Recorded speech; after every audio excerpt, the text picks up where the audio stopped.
ঠিক আছে, আমাদের ফেসবুক লাইভটা মনে হয় অ্যাক্টিভ হয়ে গেছে, আমরা শুরু করতে পারি। আহ, আমরা হচ্ছে সংযোজন দেখে ফেলছিলাম। আমরা ঘনীভবন দেখা শুরু করেছিলাম। যতটুকু দেখা যাচ্ছে যে ঘনীভবন বিক্রিয়া বোঝার জন্য প্রথমে একটা কনসেপ্ট লাগে, যেটাকে বলে হচ্ছে অ্যামোনিয়া ডেরিভেটিভ। ঠিক আছে, তো আমরা স্টেপ বাই স্টেপ যাচ্ছিলাম যে প্রথমে ঘনীভবন বা কনডেনসেশন রিঅ্যাকশনটা কি, এটা নিয়ে কথা হচ্ছিল। তোমরা এটা বুঝতে পারছো, যেটা সংযোজনের খুব কাছাকাছি ধরনের বিক্রিয়া। দুইটা বস্তু যখন ইউনিফাই হয়, কানেক্ট হয় একসাথে, তখন তাদের সংযোগ স্থল থেকে পানি সরে যায়, সরে যাওয়ার মাধ্যমে সংযোজনটা হয়। ঠিক আছে, তো এটাকে আমরা বলতেছি হচ্ছে ঘনীভবন। আমরা ঘনীভবন বিক্রিয়া আগেও দেখেছি, তোমরা কেউ মনে করে বলতে পারবা মানে লাস্ট আমরা ক্লাসে দেখা কোন রিঅ্যাকশনটা এই কনডেনসেশন বা ঘনীভবন রিঅ্যাকশনের এক্সাম্পল? এটা হচ্ছে এস্টারিফিকেশন নামে একটা বিক্রিয়া ছিল। এটা কিছুদিন আগে আমরা অ্যালকোহলের টপিক পড়ার সময় পড়ছিলাম যে অ্যালকোহল আর কার্বক্সিলিক অ্যাসিড যদি রিয়াক্ট করে, তখন দুইটার জাংশন বা কানেক্টিং পয়েন্ট থেকে ওয়াটার সরে যায়, যে তারপর দুইটা কানেক্ট হয়ে এস্টার ফর্ম করে। তার মানে এই রিয়াকশন গুলো কিন্তু আমরা বিভিন্ন সময় জায়গায় জায়গায় পাচ্ছি। তো সব জায়গায় হয়তো ওই পরিচয়টা ইম্পর্টেন্ট না দেখেই পরিচয়টা সামনে আসছে না। যেমন ওখানে কিন্তু কনডেনসেশন এই ওয়ার্ডটা আমাদের মেনশন করার দরকার হয় নাই। ওখানে আমরা এস্টারিফিকেশন এবং অ্যালকোহলের অম্লধর্মিতা অন্য বিভিন্ন টপিকের আন্ডারে ওই জিনিসটা পড়ে ফেলছি। বাট এই জিনিসগুলিতে তোমার পর্যবেক্ষণ ক্ষমতা ভালো থাকতে হবে, বিক্রিয়াটা দেখে চিনতে পারতে হবে যে এটা একটা ঘনীভবন বিক্রিয়া ছিল। ঠিক আছে, অ্যামোনিয়া জাতক আমাদের নেক্সট কনসার্ন, যেটা মানে যেটা নিয়ে জানতে হবে ফার্স্ট থিং। অ্যামোনিয়া, এটা আমরা চিনি, অ্যামোনিয়া মানে হচ্ছে NH3। আর জাতক বা ডেরিভেটিভ মানে হচ্ছে অ্যামোনিয়া থেকে উৎপন্ন হয়েছে, এমন একটা ব্যাপার হচ্ছে মিন করে যে অ্যামোনিয়া থেকে উৎপন্ন হয়েছে। যারা যারা উৎপন্ন হয় অ্যামোনিয়া থেকে, তাদের সবাইকে আমরা বলি হচ্ছে অ্যামোনিয়া ডেরিভেটিভ। ঠিক আছে, তো অ্যামোনিয়া ডেরিভেটিভের কনসেপ্টটা কি? দেখো, অ্যামোনিয়াকে আমরা চাইলে, তোমাদেরকে আমরা আগেও দেখিয়েছি যে এটাকে আমরা HNH2 এভাবে হচ্ছে লিখতে পারি। এভাবে লেখার একটা সুবিধা হচ্ছে যে আমরা অ্যামোনিয়াটাকে রিপ্লেস করে করে চেঞ্জ করে করে যে নতুন নতুন যৌগে পরিণত করছি, কিভাবে সেটা করছি সেটা হচ্ছে খেয়াল রাখা মানে সহজ হয়।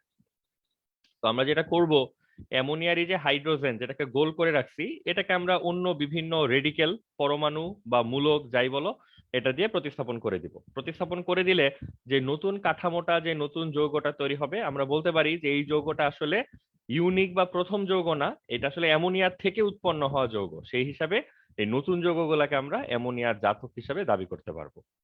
তো আইডিয়া হচ্ছে আমরা হাইড্রোজেনকে যদি রিপ্লেস করে এই জায়গায় অন্য কিছু আনতে চাই, দেখো হাইড্রোজেনের যোজনী হচ্ছে 1, তাহলে এটাকে রিপ্লেস করে যাকে আনবো তার যোজনী কত হতে হবে? 1 যোজনী হতে হবে। এখন 1 ভ্যালেন্সি বিশিষ্ট অ্যাটম এবং রেডিকেল তো সংখ্যায় অঢেল, অসংখ্য, এটা তো কাউন্টেবল না। তো আমরা এখানে অ্যামোনিয়া ডেরিভেটিভ বোঝানোর জন্য যেটা বলি যে আমরা এই হাইড্রোজেনটাকে রিপ্লেস করব, কি দিয়ে রিপ্লেস করব? 1 ভ্যালেন্সির কোনো অ্যাটম বা রেডিকেল দিয়ে, পরমাণু বা মূলক দিয়ে, বাট তার যোজনী হতে হবে 1। তো আমরা এই 1 ভ্যালেন্সির সেট যেটা, সেটাকে ধরো জি নাম দিলাম।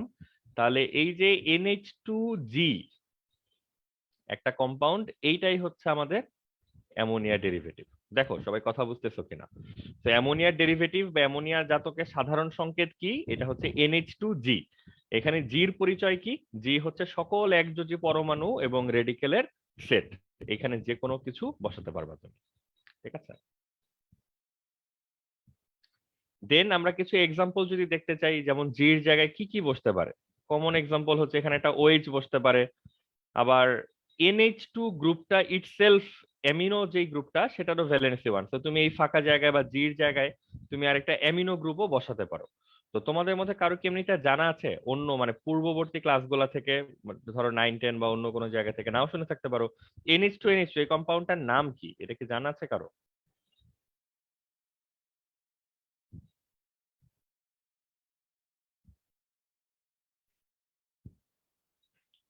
এই যৌগের নাম কি? আচ্ছা, বক্তিয়ার হচ্ছে কি আমাকে প্রশ্ন করেছিল অ্যালডিহাইড বইয়ে, অ্যালডিহাইডের বইয়ে অনুরণন, অনুরণ শব্দটা পেয়েছিলাম। অনুরণন মানে হচ্ছে রেজোনেন্স, এগুলো আমরা যে অ্যারোমেটিক পড়ার সময় পাবো আর কি, ওখানকার কনসেপ্ট।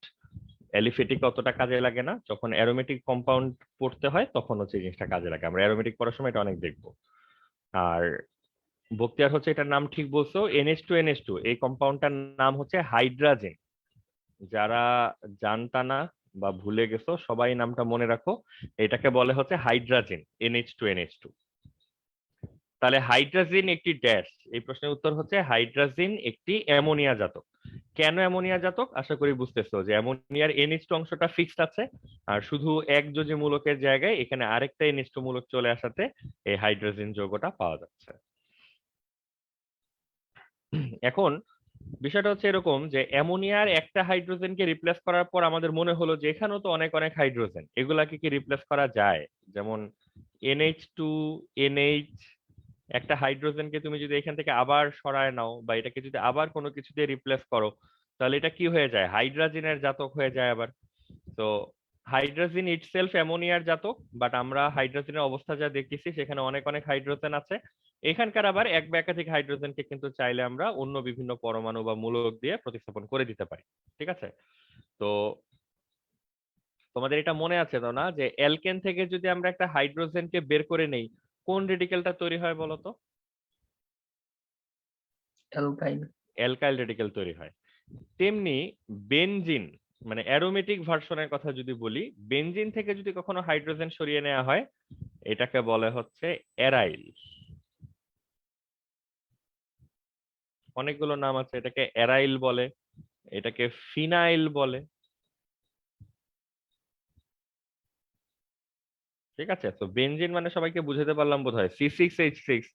এখান থেকে একটা হাইড্রোজেন চলে যাওয়ার মানে কি উৎপন্ন হবে বলতো? C6H5, এবং তার একটা হাত ফাঁকা থাকবে। এই C6H5, এই যে মূলকটা, এই মূলকটাকে অনেকগুলা নামে ডাকা যায়। এটাকে হচ্ছে ফিনাইল বলা যায়, অ্যারাইল বলা যায়, এরকম যে কোনো নামে এটাকে আমরা ডাকতে পারবো। তো এই হঠাৎ করে এই প্রসঙ্গটা কোত্থেকে আসলো? সেটা হচ্ছে এই হাইড্রোজেনটাকে মাঝে মাঝে আমরা যেটা করি, এই যে এখানে একটা হাত ফাঁকা ছিল তো, এটাকে আমরা এই যে এরকম একটা ফিনাইল গ্রুপের সাথে যুক্ত করে দিই। এই যে চক্রটা এবং একটা ফাঁকা হাত, এটা হচ্ছে আমাদের সেই C6H5 মূলকটা। মানে এই যে এখানে C6H5 তুমি যেটাকে লিখে রাখছো, এটাকে তুমি যদি একে দেখাতে চাও, এটা হচ্ছে এরকম, এই যে এরকম। ঠিক আছে? দেখো আমরা একটু ক্লিয়ারলি লিখে দিই, C6H6, এটাকে হচ্ছে তুমি এইভাবেও ড্র করতে পারো। প্রত্যেকটা ভার্টেক্স বা শীর্ষবিন্দু মিন করে এখানে একটা করে কার্বন, একটা করে হাইড্রোজেন আছে। তাহলে আমরা যদি এখান থেকে C6H5 করে ফেলি, তার মানে একটা হাইড্রোজেন কমে গেছে যে কোনো একটা জায়গা থেকে। তাহলে এটাকে যখন আমরা ড্র করি তখন আমরা যে এইভাবে ড্র করি, এই যে এইভাবে লিখলে তো C6H6 বুঝায়। এখানে একটা হাত ফাঁকা রাখি, যেটা মিন করে যে এখানে একটা হাইড্রোজেন কম আছে। তাহলে এই যে গ্রুপটা দেখা যাচ্ছে এখানে, এটাই হচ্ছে C6H5। আমরা এটাকে ফিনাইল, অ্যারাইল, এরকম বিভিন্ন নামে হচ্ছে ডাকবো। তাহলে দেখো একটু আগে হাইড্রোজেন ছিল যৌগটা NH2NH2, এখানকার একটা হাইড্রোজেনকে যদি আমরা ফিনাইল গ্রুপ দিয়ে রিপ্লেস করে দেই, তাহলে নতুন যৌগটার নাম কি হওয়া লজিক্যাল বলতো?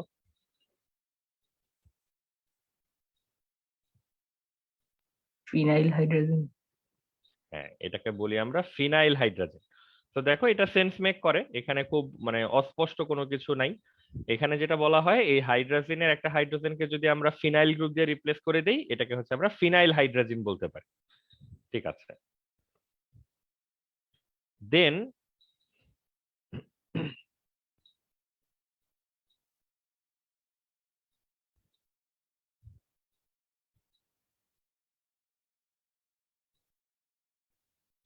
এই যে ফিনাইল বা বেনজিনের যে সাইকেলটা দেখা যাচ্ছে, এটাকে যদি আমরা একটু নাম্বারিং করি, ধরো এই যে যেটা বন্ড দিয়ে অলরেডি কানেক্টেড সেটাকে হচ্ছে 1 নাম্বার যদি আমরা দেই, বাকি শীর্ষগুলো হচ্ছে 2, 3, 4, 5, 6 এভাবে হচ্ছে থাকে।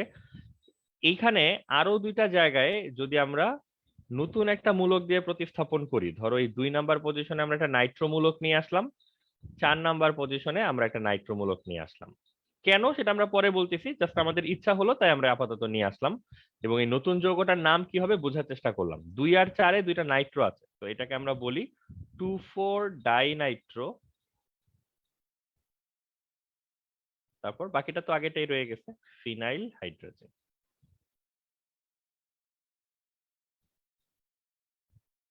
ঠিক আছে? তাহলে সবাই দেখো তো আমরা স্টেপ বাই স্টেপ অনেক দূর পর্যন্ত চলে আসছি।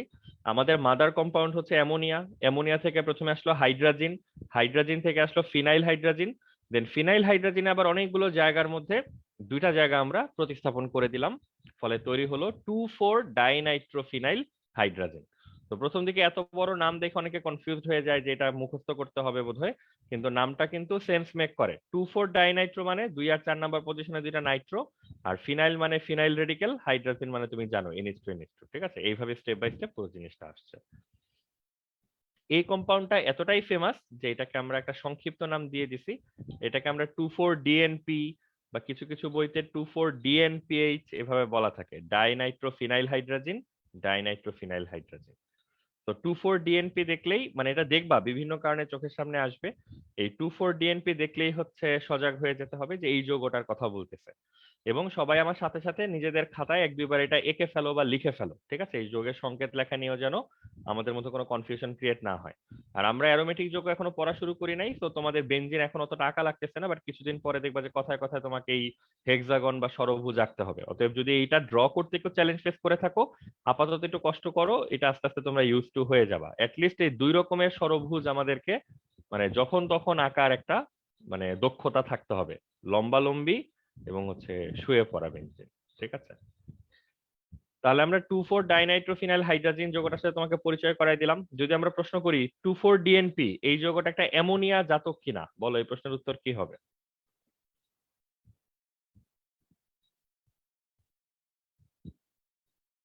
জি ভাইয়া। সবাই চিন্তা করে বলো এই কম্পাউন্ডটাকে আমরা শেষ পর্যন্ত অ্যামোনিয়া জাতক বা অ্যামোনিয়া ডেরিভেটিভ বলতে পারবো কিনা। অ্যান্সার হচ্ছে পারবো, অবশ্যই পারবো, কারণ অ্যামোনিয়া ডেরিভেটিভ হওয়ার শর্ত ছিল NH2G এইভাবে থাকতে হবে।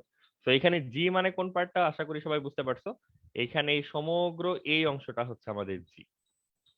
সে যেহেতু মাত্র দেখো একটা বন্ড দিয়ে NH2 এর সাথে কানেক্টেড, তার মানে সমগ্র অংশটার সামগ্রিক যোজনী কত, সামগ্রিক ভ্যালেন্সি এখানে 1, ঠিক আছে?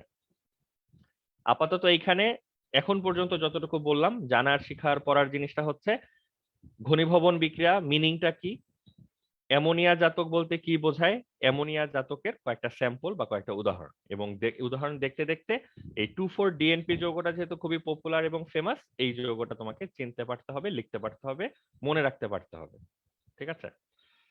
তো এটা গেল হচ্ছে লেভেল 1 নলেজ। এখন হচ্ছে আমরা রিয়াকশনটা সলভ করার চেষ্টা করি, যে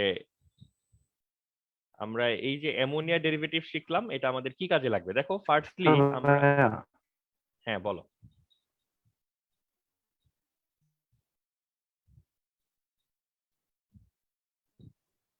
আচ্ছা ভাই, যে সোয়ানো যৌগ আর হচ্ছে মানে লম্বালম্বি যৌগ দুইটার তো মানে ক্যাটাগরি একই নাকি দুইটাকে হ্যাঁ ভিন্ন হ্যাঁ ভিন্ন? একই যোগ একই যোগ, কি সি আমরা সিক্স আমাদের সিক্স সিক্স হ্যাঁ দুইটা একই জিনিস। এইটা কোনটা লিখবো এটা হচ্ছে আমাদের সুবিধা মতো, একটা লাইন দেখতে সুন্দর হবে, জায়গা হবে ঠিকঠাক মতো, ঠিক আছে? ওই জিনিসটার উপর ভিত্তি করে আমরা এটাকে কখনো এরকম সমতলে কখনো লম্বভাবে এভাবে হচ্ছে লিখবো। এই জায়গায় যে আমরা যে সমতলে লিখলাম, তো এটার কি কোনো রিজন আছে যে এটা না এত না কোনো ডিগ্রি রিজন কোণে নাই, থাকে বা জাস্ট এই হচ্ছে এই যে সমতলে? এটা ধরো একটা লাইনের মতো, মানে তুমি যদি একটা রো চিন্তা করো কাগজের, একটা লাইনের মধ্যে জায়গা হয়ে গেছে, সোজা করে লিখলে তো এটা আচ্ছা। ভার্টিক্যালি অনেকখানি জায়গা নিত, বুঝছো? মানে আমার জন্য হুম। কিছু না, আমি তো এখানে ফ্রি হচ্ছে মানে ইয়েতে লিখতেছি পাওয়ার পয়েন্টে, তো তোমরা খাতায় তোমাদের জায়গা সেভ হইলো আর কি। আদারওয়াইজ এই যোগটাকে কিভাবে লিখতে হইতো বলো তো, এটাকে হচ্ছে এই যে এরকম ভাবে লিখতে হতো। উপরে লিখতে হতো আর হ্যাঁ এই যে নিচে এইভাবে সাইডে। লিখতে হইতো আর কি, বুঝছো? এই যে এরকম। তো দেখো এই জিনিসটা তোমার খাতায় আর কি যে পরিমাণ জায়গা যেভাবে ছড়ায় ছিটায় নিবে, তার তুলনায় উপরে যেটা লেখা আছে সেটা তো মার্জিত মনে হচ্ছে নাকি? জি ভাই। ভাবলাম যে কোনো কোণের ব্যাপার আছে কিনা, না এই না জন্য না জিজ্ঞাসা অন্য করলাম। কোনো ব্যাপার নাই। ইমতিয়াজ লিসান হচ্ছে কি বলতে চাও? 16 মিনিট আগে হচ্ছে আমাদের সিলেবাস দিল ইয়ার ফাইনালের, জানুয়ারি সেকেন্ড সপ্তাহ, এটা কি মানে ফার্স্ট ইয়ার ফাইনাল না second year final? First year final বিষয় আছে। হ্যাঁ ফার্স্ট ইয়ার ফাইনাল। তো সেদিন শুনলাম কার কাছে জানো, ওই যে তোমাদের তিরান আব্দুল্লাহ কি তোমাদের কলেজেই নাকি? হ্যাঁ ভাই। হ্যাঁ হ্যাঁ। আমি তো জিজ্ঞাসা করে বলতে পারো পুরা স্টুপিড হয়ে গেছি আর কি। ওর ইয়ার ফাইনাল শুনে আমি ভাবছি এতদিনে হচ্ছে সেকেন্ড ইয়ারের ফাইনাল হয়ে যাচ্ছে বোধহয় আগে আগে। প্রশ্ন করলাম করে তো শুনলাম যে ফার্স্ট ইয়ারের ফাইনাল হয়ে যাচ্ছে। তোমরা তো অনেক লেট, বুঝছো? আমাদেরকে প্রচুর সুযোগ দেওয়া হয়েছে, তোমরা ফার্স্ট ইয়ার ফাইনাল দিবা, বাকিরা 1 মাস পরে হচ্ছে তোমার সেকেন্ড ইয়ার ফাইনাল দিবে, তো এই হচ্ছে অবস্থা। আচ্ছা, কাজের কথায় আসি। আমরা এই চ্যাপ্টারটা পড়তেছিলাম, বা এই চ্যাপ্টারের সাবস্ট্রেট হচ্ছে আমাদের কার্বনিল যৌগ, অ্যালডিহাইড এবং কিটোন। এই হচ্ছে সেই অ্যালডিহাইড কিটোনের প্রতিনিধি, এই যে এটা। তার সাথে আমরা অ্যামোনিয়া জাতকের বিক্রিয়া লিখবো। তো আমরা যেহেতু এখনো কোনো নাম বলছি না, শুধু অ্যামোনিয়া জাতক বলছি, তাই অ্যামোনিয়া জাতকের সংকেতটাই লেখা আছে। এখন কনসেপ্ট ওয়াইজ আমরা কি জানি, এই বিক্রিয়ার সময় সংযোগস্থল থেকে কি সরে যায় বলতো? পানি সরে যায়। দেখো, এই দুইটা যৌগ যখন আমি পাশাপাশি লিখতেছি তখন কিন্তু মানে এই পার্টটা খেয়াল করলে খুব সহজ, যে তোমার একটা ওয়াটার কিন্তু একেবারে ভিজিবল অবস্থায় আছে, যে এখানে H2, এখানে হচ্ছে O। তাহলে এই H2O যদি আমরা সরাই দেই এবং বাকি যা কিছু থাকবে সবকিছুকে যদি ধাক্কা দিয়ে কানেক্ট করে দেই, তাহলে বলতো সামনে H2O এর পাশাপাশি আর কোন যৌগ তৈরি হবে? এটাকে লেখা যাবে? দেখো, double bond C double bond, double bond C double bond, এই ও আর H2 চলে গেছে, তাহলে এখানে N থেকে গেল, জি থেকে গেল। তাহলে আমরা কার্বনিল যৌগের সাথে যদি এরকম অ্যামোনিয়া জাতকের বিক্রিয়া করি, এখানে সিএনজি টাইপের একটা যৌগ তৈরি হবে, তার সাথে হচ্ছে পানি তৈরি হবে।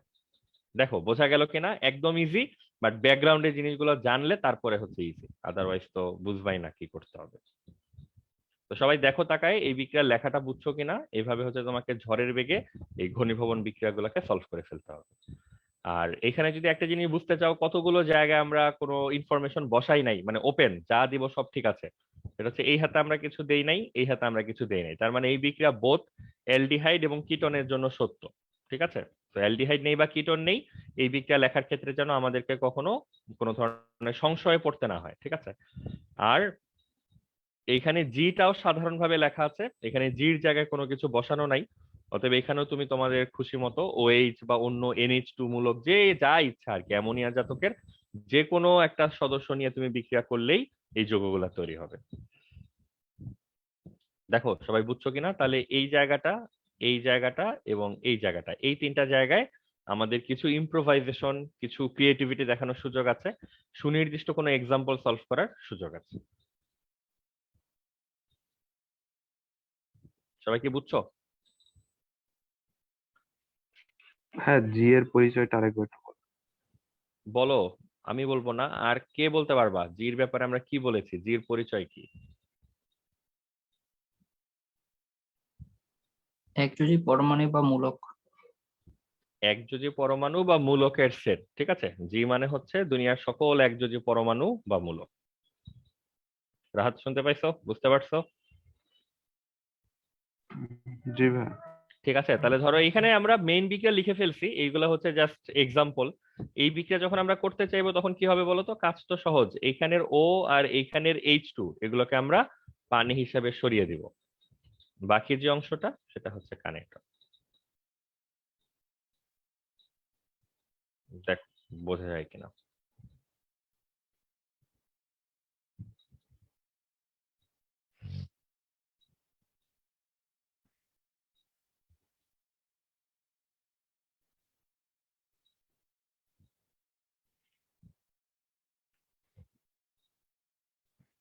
ঠিক আছে, তাহলে এইটা আমার মনে হয় বুঝতে পারতেছো, বিক্রিয়া লিখতে যেন কারো কোনো প্রবলেম না হয়। তো সকল অ্যামোনিয়া জাতকের জন্যই তো কথাটা সত্য। সবাই খাতায় যেটা করো, একটু বড়সড় একটা যৌগ লিখো, যে এই কার্বনিল মূলক বিশিষ্ট যৌগটার সাথে প্রথমে 2,4-DNP সংকেত লেখো, তারপর সেই বিক্রিয়াটা কমপ্লিট করো। সবাই তোমরাই করো, 2,4-DNP লিখে সেই বিক্রিয়াটা কমপ্লিট করো, করে আমাকে চ্যাট বক্সে ডান টাইপ বা ওকে টাইপ কিছু একটা বইলো। টাইম হচ্ছে 30 সেকেন্ড। করো সবাই কুইক।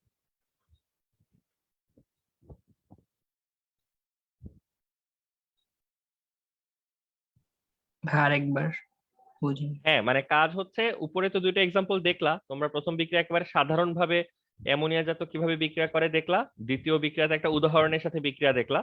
এখন তোমরা যেটা করবা, এই ফাঁকা জায়গাতে 2,4-DNP এর সংকেতটা লিখবা, লেখার পর এই বিক্রিয়াটার অ্যান্সার কি হয় সেই জিনিসটা হচ্ছে লিখবা।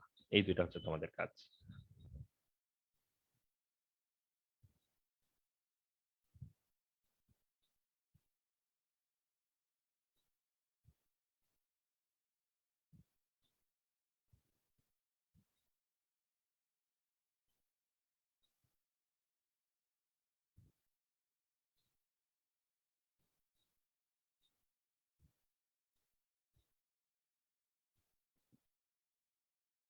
সবাই কুইক কুইক করো, এটার জন্য কোনো টাইমই নেওয়ার কথা না, এটা জাস্ট ওয়ার্ম আপ টাইপ আর কি।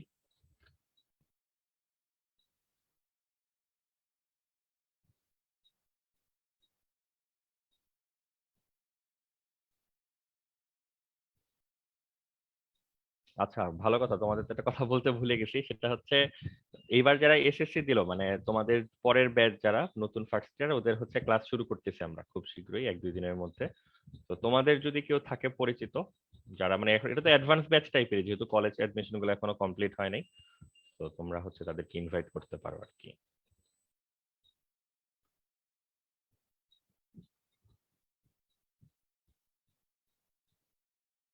হ্যাঁ, মানে নতুন ব্যাচ আসা মানে একই সাথে এটা একটা রিমাইন্ডার যে মানে ধরো তোমাদের সাথে তো দীর্ঘদিন ধরে আমরা পড়ালেখা করতেছি, তো এটা অলমোস্ট ক্লোজিং এর কাছাকাছি চলে আসতেছে, আর খুব বেশি সময় বাকি নাই আর কি।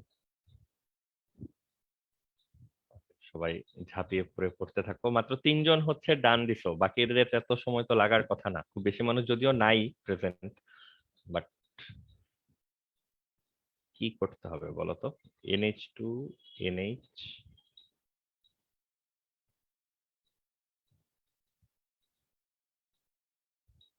ঠিক আছে, এই যৌগটা। আর এটার ফাইনাল প্রোডাক্ট তো বুঝতেই পারছো, এখানে তো মানে নাথিং নিউ নাথিং স্পেশাল, যা ছিল শুধু ঠিকঠাক করে পানিটাকে সরিয়ে দিলেই হচ্ছে।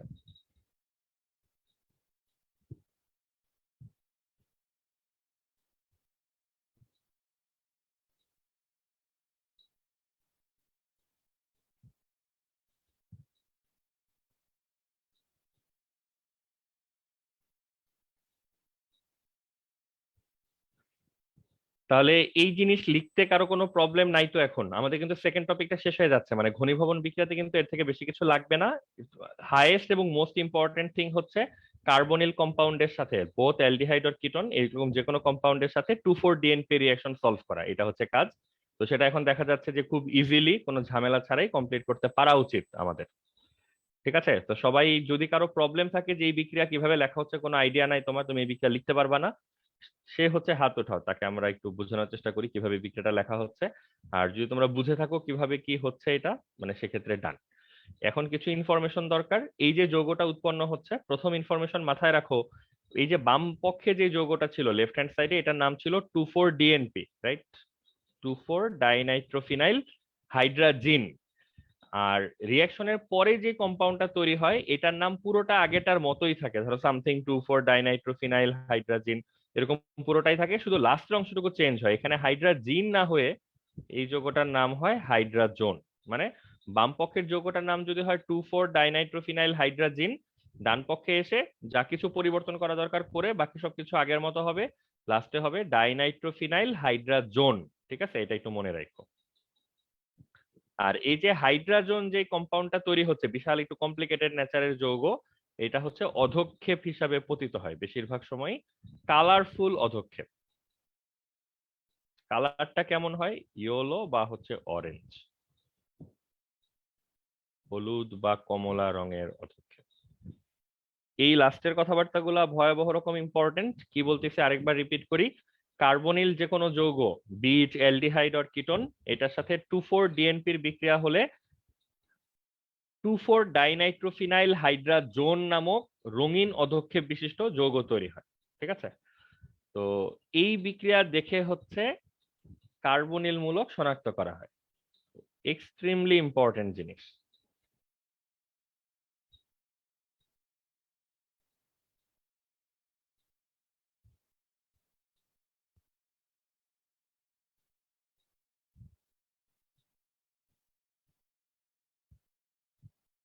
পরীক্ষায় অনেকভাবে এটা আসবে, একদম ডিরেক্ট প্রশ্ন হচ্ছে কার্বনিল মূলকের শনাক্তকারী পরীক্ষা। ঠিক আছে, এটা হচ্ছে একটা ঘটনা। সেকেন্ড ঘটনা হচ্ছে ওই যে দুইটা টেস্ট টিউবের একটাতে অ্যালকোহল আছে একটাতে অ্যালডিহাইড আছে, কিভাবে সেপারেট করবা তুমি এই ওয়েতে করতে পারো। এই রিঅ্যাকশন অ্যালডিহাইডও দিবে কিটোনও দিবে, কিন্তু অন্য কোনো ফাংশনাল গ্রুপ অন্য কোনো কার্যকরী মূলক নিয়ে আসলে তুমি এখানে সেটার বিক্রিয়া পাবা না। তো কার্বনিল মূলক একটা মানে ফেমাস ফাংশনাল গ্রুপ, এটা শনাক্তকারী পরীক্ষা হিসেবে তুমি 2,4-DNP এটা হচ্ছে ব্যবহার করবা। দেখো সবার কাছে বক্তব্য পরিষ্কার কিনা, ঘটনা বুঝছো কিনা এবং রিয়াকশন লিখতে পারবা কিনা।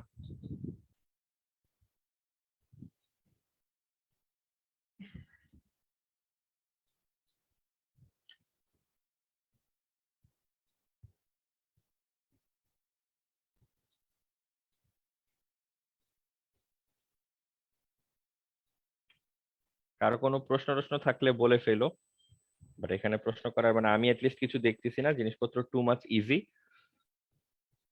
লাস্ট একটা জিনিস হচ্ছে এখান থেকে 1 মার্কের জন্য মাঝে মাঝে চলে আসে, ইভেন এটা অ্যাডমিশন পর্যন্ত আসতে দেখা গেছে।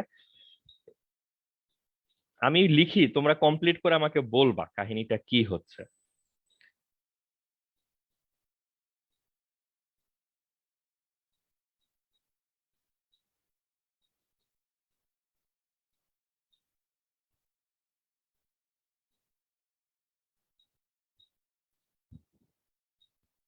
দেখো তো, প্রথম যে যৌগটা একটু একটু করে দেখো, যেহেতু আমাদের অনেক কিছু পড়া বাকি আছে এখনো, আমরা অনেক কিছু হয়তো তোমাদেরকে ডিরেক্টলি বলতে পারতেছি না আগে রেফারেন্স দিয়ে।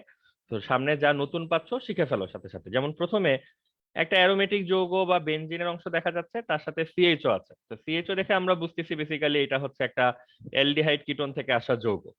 অ্যারোমেটিক অ্যালডিহাইড এইটাকে আমরা বলি হচ্ছে বেনজালডিহাইড। নামটা যদি একবারে শিখে ফেলো, শুনে ফেলো, ভালো হয়।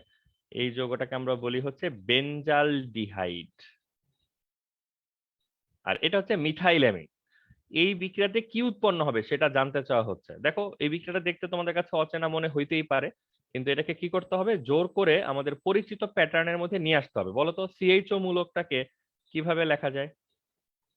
এইভাবে লেখা যায়, এই যে সিও মূলক, তার এক হাতে থাকবে এইচ, এক হাতে থাকবে ফিনাইল গ্রুপটা। তো এক হাতে আমরা এইচ দিলাম, এক হাতে আমরা দিলাম হচ্ছে,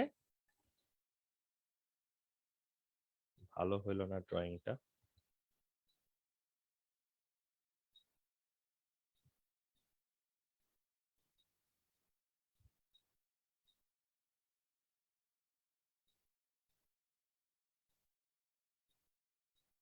ঠিক আছে। এই হচ্ছে তাহলে এই বেনজালডিহাইড যৌগটাকে এইভাবে লিখলাম। এইভাবে কেন লিখলাম আশা করি বুঝছো, কারণ আমরা বিক্রিয়াটা এইভাবে দেখে অভ্যস্ত। CH3NH2 এটাকে কিভাবে লিখলে ভালো হয়? H2N H2N CH3। তারপর এই H2O কে আমরা সরিয়ে দিব নিয়ম অনুযায়ী, এবং নতুন যৌগটা পেয়ে যাব।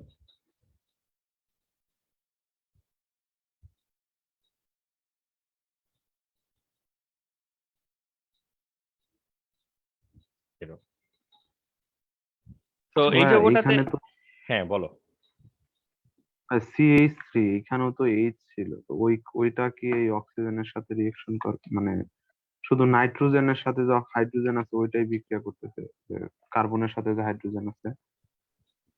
হ্যাঁ, এটাই তো আমরা এতক্ষণ ধরে দেখলাম, মানে কোন হাইড্রোজেনটা বিক্রিয়ায় অংশগ্রহণ করবে, মানে অ্যামোনিয়া জাতকের জিনিসটাই তো আসতো না, তুমি যে প্রশ্নটা করলা। তাহলে তো ডিরেক্টলি যা যৌগ পেতাম শুধু হাইড্রোজেনটাই নিয়ে নিতাম। আমরা এখানে অ্যামোনিয়া জাতক এই কনসেপ্টটা এখানে আসলোই হচ্ছে নাইট্রোজেনের সাথে যে হাইড্রোজেন গুলি আছে, সেই নাইট্রোজেনটা বা সেই হাইড্রোজেন গুলির সাথে যেন আমরা সবাইকে পরিচয় করায় দিতে পারি বা নিজেরাও পরিচিত হইতে পারি। বুঝছো? আর নাইট্রোজেনের হাইড্রোজেন কেন যাচ্ছে, কার্বনেরটা কেন যাচ্ছে না, সেই প্রশ্নের উত্তর দেওয়ার জন্য দরকার হচ্ছে এই বিক্রিয়ার কৌশল।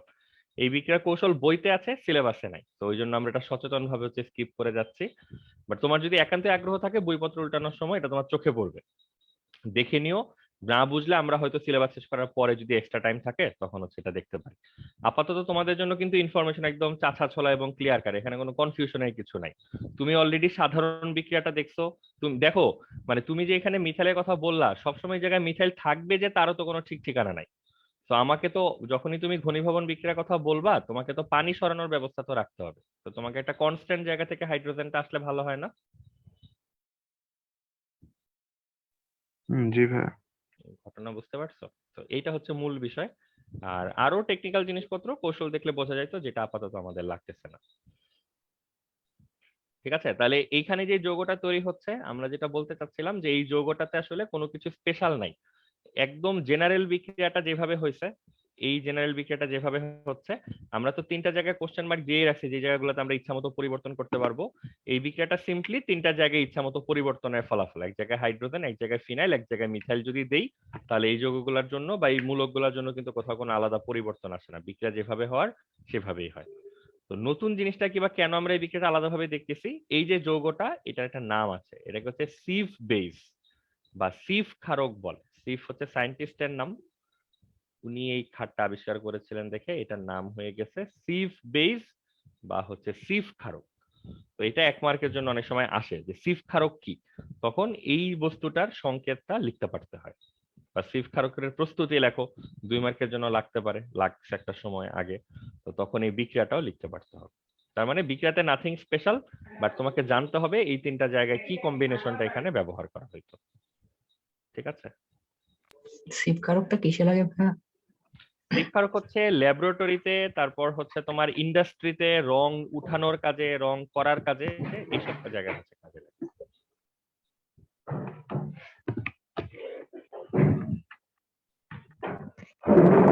আর এটা তোমাদের আসবে হচ্ছে টিকা বা শর্ট নোট টাইপের, মানে তোমরা এই জিনিসটার নাম শুনেছো, এই যোগটা কি জানো, এবং এই বিক্রিয়াটা মানে আউট অফ কনটেক্সট বা আউট অফ সিলেবাস না, বরং ভেরি মাচ কনটেক্সচুয়াল, আমরা অনেক লাগবে আমাদের, এরকম একটা বিক্রিয়া দিয়ে আমরা এই প্রবলেমটা হচ্ছে সলভ করতে পারি।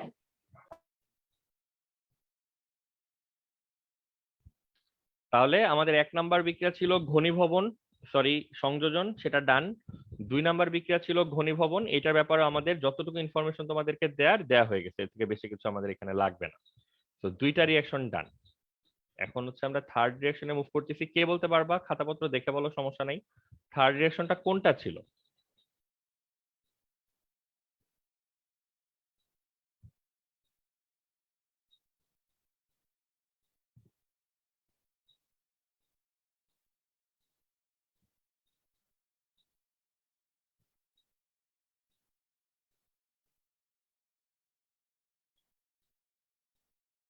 বক্তিয়ার বলছো 2 এ ছিল অক্সিডেশন, 3 এ ছিল কন্ডেনসেশন, এরকম কি হওয়ার কথা? না ভাইয়া, জারণ 3 ছিল। বক্তিয়া বোধহয় উল্টাপাল্টা করে ফেলছো। ঠিক আছে, ওইটা নিয়ে আর আমরা মার কথা না বাড়াই।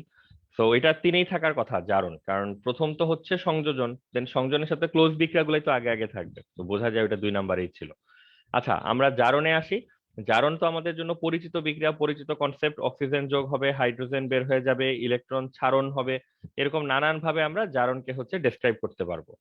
তো এইখানে আমরা এই জারণ কি এক্সাম্পল দেখবো, যথারীতি এই বিক্রিয়াটা এক্সামের জন্য ইম্পর্টেন্ট। এখানে জারণকে হচ্ছে আমরা 2টা ভাগে ভাগ করে ডিসকাস করি। একটাকে আমরা বলি হচ্ছে মৃদু জারণ, একটা হচ্ছে তীব্র জারণ। ঠিক আছে? Strong oxidation, mild oxidation.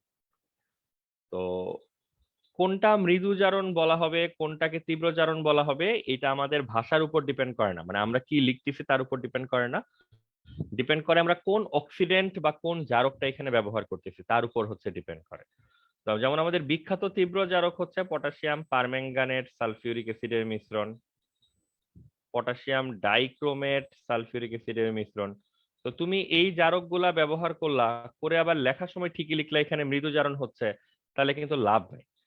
Sir হচ্ছে তুমি কি জারণটা তীব্র বা মৃদু কি হিসাবে লিখলা, এটা স্যার বুঝে নেয় হচ্ছে দা অক্সিডেন্ট ইউ ইউজ, তুমি কোন অক্সিডেন্ট বা জারকটাকে তুমি ব্যবহার করছো সেটা দেখে স্যার সিদ্ধান্ত নেয় বা বুঝতে পারে যে তুমি এখানে কোন ধরনের জারণ লেখার চেষ্টা করছো। আর মৃদু জারকেরও অনেক এক্সাম্পল আছে। এখানে আমরা যে এক্সাম্পল গুলি দেখবো সেখানে একদম আমরা স্পেসিফিক 2টা এক্সাম্পল নিয়ে হচ্ছে কথাবার্তা বলি। তো আমরা এক্সাম্পলে যাওয়ার আগে এবং বুঝার আগে আরেকটা ছোট্ট ইনফরমেশন তোমাদেরকে দিয়ে রাখি, যে জারণের ক্ষেত্রে তীব্র জারণ এটা হচ্ছে বৈচিত্র্যহীন, সহজ। তীব্র জারণ বিক্রিয়া ভুল হওয়ার সুযোগ নাই, কারণ অ্যালডিহাইড হোক কিটোন হোক, এই চ্যাপ্টারে তো তুমি 2টা অংশ নিয়ে ডিসকাস করবা। এই চ্যাপ্টার বলতে এই আর্টিকেলটাতে আমরা অ্যালডিহাইড এবং কিটোন 2টা অংশ নিয়ে হচ্ছে কথাবার্তা বলি। Be it aldehyde or ketone, তীব্র জারণ করলে সবাই, বোথ অ্যালডিহাইড কিটোন তীব্র জারণ করলে কি হয়ে যায় বলতো?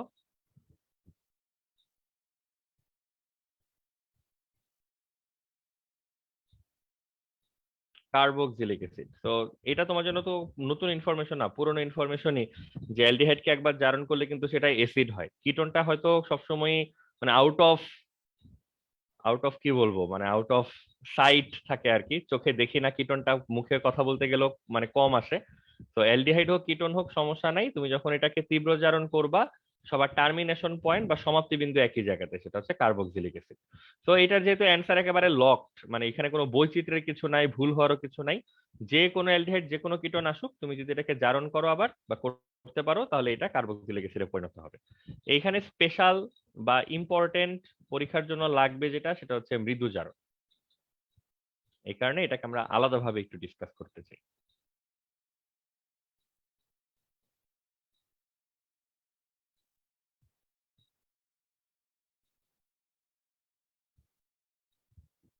তো প্রথম কথা আগেরটাই আছে যে আমরা মৃদু জারণ মুখে বলে লিখে লাভ নাই, এখানে এমন জারক পিক করতে হবে যেটা আসলে খুব শক্তিশালী ভাবে বা খুব দ্রুত ভাবে আসলে ইলেকট্রন গ্রহণ করে না, একটু আস্তে ধীরে করে। এখানে মৃদু জারক একটার উদাহরণ হচ্ছে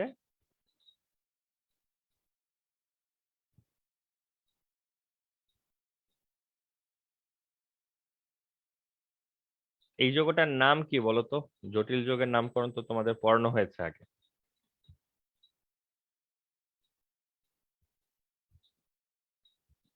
প্রথম যৌগটার আইইউপিএসসি নেম কি বলো? ডাইঅ্যামিন ডাইঅ্যামিন সিলভার তো হাইড্রোক্সাইড, অ্যামিনের যোজনীটা এখানে ব্যবহৃত হবে। আচ্ছা, রাহাত বলছো ডাইঅ্যামিন সিলভার হাইড্রোক্সাইড, ঠিক আছে, একটু বাকি আছে আর কি, এটা তুমি অবশ্য বলতে পারছো যে ওই যে যোজনীটা বলতে হবে, বের করতে থাকো, করে বলো কি আসবে। ওয়ান। বক্তিয়ার পুরাটাই বলছো, ঠিক আছে, এখানে যোজনী হচ্ছে 1, তো ডাইঅ্যামিন সিলভার 1 হাইড্রোক্সাইড। আর এটা তোমাদেরকে আগে আমরা সচেতন করছি, এই শব্দটাতে কিন্তু দুইটা, তাই না? Diamine, not diamine. অনেক সময় বইতে ডাইঅ্যামিন লেখা থাকে, ভুল, অ্যামিন হবে। তো ডাইঅ্যামিন সিলভার হাইড্রোক্সাইড এটা একটা বিখ্যাত মৃদু জারক, এই বিক্রিয়ার ক্ষেত্রে আমরা এটা ব্যবহার করি। আর এটা হচ্ছে কপার হাইড্রোক্সাইড এবং সোডিয়াম হাইড্রোক্সাইডের মিশ্রণ, ঠিক আছে। এখন এসএসসি তে এটা ছিল না বইতে, বাট টেস্ট পেপারের কারণে বা অন্য বিভিন্ন কারণে তোমরা একটু একটু এই জ্ঞান পেয়ে থাকতে পারো। এই যে ডাইঅ্যামিন সিলভার হাইড্রোক্সাইড যৌগটা, এটাকে প্রচলিতভাবে কি নামে ডাকা হয় জানো?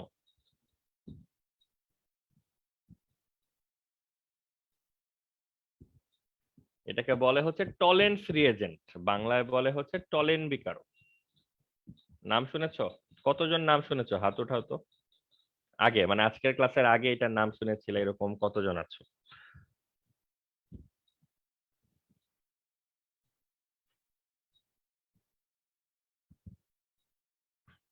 ঠিক আছে, যা প্রেজেন্ট আছো 5 জন হচ্ছে হাত উঠাইছো যে তোমরা এটার নাম আগে শুনেছো। গুড। কোথায় শুনেছো? টেস্ট পেপার নাকি স্কুলের টিচার বা এসএসসি তে যখন পড়তা তখন শুনে ফেলছো? স্কুলের এসএসসির সময় শুনেছিলাম। আচ্ছা, তো এসএসসির সময় শুনেছো, গুড। এটা এসএসসির টপিক না, বাট আমি তো জানি যেহেতু এসএসসির কিছু পোলাপানকে পড়াতে হচ্ছে, ওই টেস্ট পেপার বা বিভিন্ন কারণে এই প্রসঙ্গটা আসলে চলেই আসে। যাই হোক, এই ডাইঅ্যামিন সিলভার হাইড্রোক্সাইড এই যৌগটা প্রচলিত হচ্ছে টলেন্স রিএজেন্ট বা টলেন বিকারক নামে। আর পরেরটাকে কি বলে?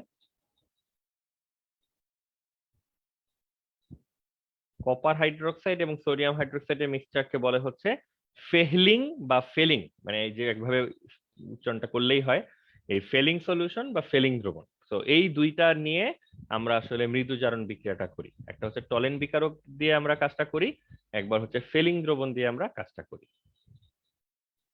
এখন আসো বিক্রিয়া দেখি।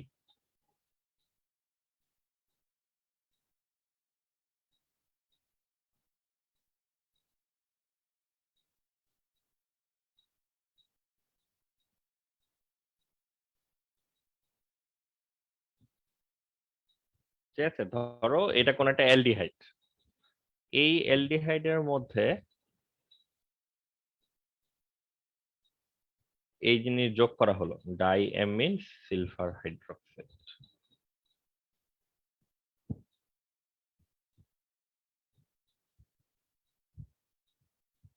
তাহলে আমাদের কাছে অ্যালডিহাইড আছে, অ্যালডিহাইডের মধ্যে আমাদেরকে যোগ করতে বলা হয়েছে ডাইঅ্যামিন সিলভার হাইড্রোক্সাইড বা টলেন্স রিএজেন্ট। এবার এইখান থেকে উৎপন্ন হবে কি কি যৌগ, সেগুলির ব্যাপারে আমাদেরকে একটু মনোযোগ দিতে হবে। অনেক অনেক যৌগ তৈরি হবে, অনেকে মুখস্থ করার চেষ্টা করবে, তোমরাও করো বা করবা, সেটা নিয়ে আমাদের আপত্তি নাই। বা একটু বুঝে নিলে মুখস্থ করতে সহজ হবে, এবং কিভাবে যৌগটাকে ম্যানেজ করবা, ভুলে গেলে কিভাবে মনে রাখবা, এই জিনিসগুলো নিয়ে আলোচনা করা যেতে পারে। তো আমরা একটু ডেসক্রাইব করি বিক্রিয়াটা কিভাবে হয়, তোমরা একটু খেয়াল করো বা ছোট ছোট নোট রাখতে পারো, তারপর আমরা শুনবো যে তোমরা সবাই বুঝলা কিনা কিভাবে কাজটা করতে হয়। স্টেপ বাই স্টেপ যাই। প্রথম কথা, আমরা একটা জারণ বিক্রিয়া পড়তেছি, মৃদু জারণ। তো অ্যাডজেক্টিভটা আমরা বাদ রাখি, মৃদু তীব্র না বলি, আমরা একটা সিম্পল জারণ বিক্রিয়া পড়তেছি। তো এখানে ডাইঅ্যামিন সিলভার হাইড্রোক্সাইড যে যৌগটা, দেখো এটা তো আমাদের মৃদু জারক। তো এখানে আমরা অ্যাডজেক্টিভটাকে দূরে রাখি, সেটা জারক, এটাই তার এখন মূল পরিচয়। এখন এটাকে আমরা সবাই জানি যে অ্যালডিহাইডকে জারণ করলে সে কিসে পরিণত হয়? বলো, অ্যালডিহাইডের সংস্পর্শে তুমি একটা অক্সিডেন্ট বা জারককে রাখলা, তো অ্যালডিহাইডটার কি ধরনের পরিবর্তন আমরা আশা করতে পারি? হাইড্রোক্সিল অ্যাসিড আর কি, কার্বক্সিলিক অ্যাসিড। হ্যাঁ, গুড অ্যান্সার, ঠিক আছে। জারকের প্রেজেন্সে অ্যালডিহাইড যেটা হয় কার্বক্সিলিক অ্যাসিডে পরিণত হয়। তাহলে দেখো তো এই জিনিসটা বললে ঠিক হয় নাকি ভুল হয়, যে আরসিএইচও এটা কি করলো, জারকের প্রেজেন্সে এটা আরসিডাবলএইচ এ ধরো পরিণত হলো। তাহলে অ্যালডিহাইড ছিল শুরুতে একটা বস্তু, এটা এখন জারণ টারণ হয়ে এসিডে কনভার্ট হয়ে গেল। এবার দেখো তো এখানে এই যে অ্যামোনিয়া যেগুলো আছে, বলতো অ্যামোনিয়ার বৈশিষ্ট্য কি? তারা কি অম্লধর্মী নাকি ক্ষারধর্মী, এসিডিক নাকি বেসিক?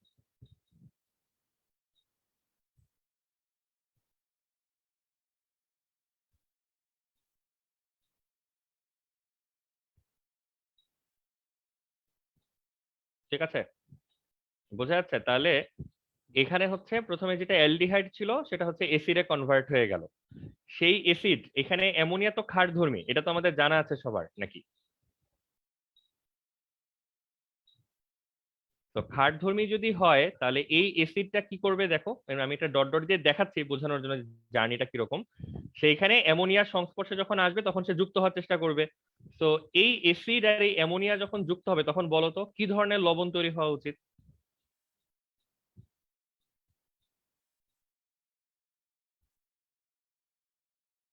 এরকম একটা অ্যামোনিয়াম লবণ আর তার সাথে পানি তৈরি হবে। তো সবাই সরি চিন্তা করে দেখো এই যৌগ দুইটা লেখা বুঝলা কিনা, এগুলো কিন্তু মুখস্থ করার জিনিস না। এখানে যদি হাইড্রোক্লোরিক অ্যাসিড থাকতো তাহলে আমরা বলতাম যে অ্যামোনিয়ার সাথে সংস্পর্শে এসে সে কিন্তু অ্যামোনিয়াম ক্লোরাইড, অ্যামোনিয়াম মূলক বিশিষ্ট একটা লবণে কনভার্ট হইতো। এখানে একটা কার্বক্সিলিক অ্যাসিড আছে, সে যদি অ্যামোনিয়ার কন্ট্যাক্টে আসে তাহলে সেও কিন্তু একটা একই রকম অ্যামোনিয়াম লবণে কনভার্ট হবে। সবাই একটু চিন্তা করে আমাকে বলো ক্লিয়ার কিনা, বুঝছো কিনা। আর লবণ তো একা তৈরি হবে না, লবণ পানি দুইটাই তৈরি হবে যেহেতু অ্যাসিড ক্ষারের বিক্রিয়া, তো অ্যামোনিয়াম লবণ আর পানি এখান থেকে তৈরি হবে। তাহলে 2 পিস যৌগ আমাদের লেখা হয়ে গেল, এখন আমরা বাকিটা হচ্ছে লেখার চেষ্টা করব, বিক্রিয়া শেষ হয় নাই। তাহলে এই অ্যাসিডের কাহিনী শেষ, এখান থেকে অ্যামোনিয়ার কাহিনীও শেষ। আবার পানি যেহেতু তুমি তৈরি করেছো, ওএইচ এর কাহিনীও শেষ, যেটা বোঝা উচিত আর কি। পানি তো এমনি এমনি আসবে না, এখানে এইচ ওএইচ গুলা সবই কাজে লেগে পানিতে কনভার্ট হয়ে যাচ্ছে। তাহলে এখানে কি হচ্ছে বলতো, 2 অণু অ্যামোনিয়ার 1 অণু অ্যামোনিয়া হচ্ছে অ্যামোনিয়াম লবণ তৈরিতে গঠিত হলো, কাজে লাগলো। প্যাকেট যেহেতু খুলে গেছে, বিভিন্ন অংশ ভেঙে অলরেডি চলে যাওয়া শুরু করছে, তাহলে আরেক কোনো অ্যামোনিয়া এখন কি করবে বলতো, বের হয়ে আসবে। যেহেতু সেটা গ্যাসিয়াস বস্তু, ওর তো সমস্যা নাই, ও বের হয়ে উড়ে চলে যাবে। সবাই যদি সব দিকে চলে যায়, এখানে একমাত্র বাকি থাকে কোন বস্তুটা, সিলভার। এটা একা একা এরকম মুক্ত সিলভার অবস্থায় টেস্ট টিউবে পড়ে থাকবে। তো এই যে এখানে 4 পিস যৌগ দেখতে পাচ্ছ, এটা হচ্ছে এই বিক্রিয়ার আউটকাম, এই বিক্রিয়ার রেজাল্ট। মুখস্থ করতে পারো, সমস্যা নেই, সবাই মুখস্থ করেই আসবে, বাট একটু চিন্তা যদি করো দেখবা যে পুরোটা আসলে মুখস্থ করার দরকার নাই, বোঝা যাচ্ছে কিভাবে এই জিনিসটা আগাচ্ছে। তো যেটা হয় এই আচ্ছা ভাই, সিলভারটা হচ্ছে অধক্ষেপের মতো হচ্ছে থাকে। হ্যাঁ বলো। ভাই এইখানে তো আমাদের জারণ করলে তারপর হচ্ছে RC≡H আসতেছে, কিন্তু জারণ করার আগে আমরা বিক্রিয়ার শুরুতে এটা RC≡H হিসেবে ডিক্লেয়ার করতেছি। আর তোমার তো কেমনে? শেষের দিকের কথাগুলো পুরোপুরি শুনতে পারলাম না, ওটা কি আমি শুনতে পারলাম না, বাকিরা কি শুনছো নাকি সবাই প্রবলেম পাইলা? না ভাই, একটু কাইটা কাইটা আসছে। আচ্ছা আচ্ছা, রাহাত তোমার যে শেষের একটা লাইন শোনা যায় নাই, তোমার কথা এই পর্যন্ত শুনতে ভাই, পাওয়া গেছে যে এখন অ্যালডিহাইডটাকে জারণের পর অ্যাসিড হয়, এই এতটুকু শুনতে পাইছি, কিন্তু জারণের আগে বোধহয় কিছুটা বলতেছিলা, ওইটা একটু রিপিট করো। মানে ভাই, জারণ করলে সেটা অ্যাসিড হয়, কিন্তু আমরা তো এখানে মানে বিক্রিয়ার শুরুতেই সেটাকে অ্যাসিড হিসেবে ডিক্লেয়ার করে তারপরে বিক্রিয়া করলাম। তো না, সেটার বিক্রিয়া রিজন শুরুতেই কি, কেন মানে বিক্রিয়ার এসিড? শুরুতেই সেটারে আমরা অ্যাসিড হিসেবে কেন ডিক্লেয়ার? বিক্রিয়া শুরুতে তুমি এটাকে এসিড কোথায় দেখলা? বিক্রিয়া শুরুতে তো সে অ্যালডিহাইড, এই যে এখানে তো বোল্ড করা আছে। মানে তোমার যে প্রশ্নটা নিচে আমার তারকা কাছে, চিহ্ন দিয়ে? হ্যাঁ মানে বিক্রিয়া যখন ঘটতে থাকবে তখন নানান রকম পরিবর্তন হবে না। মানে তুমি কি প্রশ্ন করলা এটা আমার কাছে বোধগম্য হলো না। বিক্রিয়ার পরে যখন তুমি এই যৌগটা পাবা এবং যখন তোমাকে আমরা জিজ্ঞাসা করবো এই যৌগটা কিভাবে আসছে, তখন তোমাকে ডেসক্রাইব করতে হবে না এই যৌগটা কিভাবে আসছে। ও, আচ্ছা আচ্ছা, ওকে মানে তোমার প্রশ্ন ক্লিয়ার না, তুমি প্রশ্ন আর একটু ক্লিয়ারলি করো আর কি। ভাই, উত্তর ক্লিয়ার, সমস্যা নেই। আচ্ছা, ঠিক আছে, তাহলে বাকিরা সবাই দেখো এই উৎপাদ ও লেখার ব্যাপারটা সবার কাছে ক্লিয়ার কিনা, লিখতে পারবা কিনা নিজেরা। একটা লবণ, পানি এবং 2 অণু অ্যামোনিয়ার মধ্যে 1 অণু অ্যামোনিয়া তো এখানে আসছে, আরেক অণু অ্যামোনিয়া উড়ে চলে যাচ্ছে এবং সিলভারটা হচ্ছে থেকে যাচ্ছে টেস্ট টিউবে। ঠিক আছে? সিলভার পদক্ষেপটি কি দর্পণ বলে?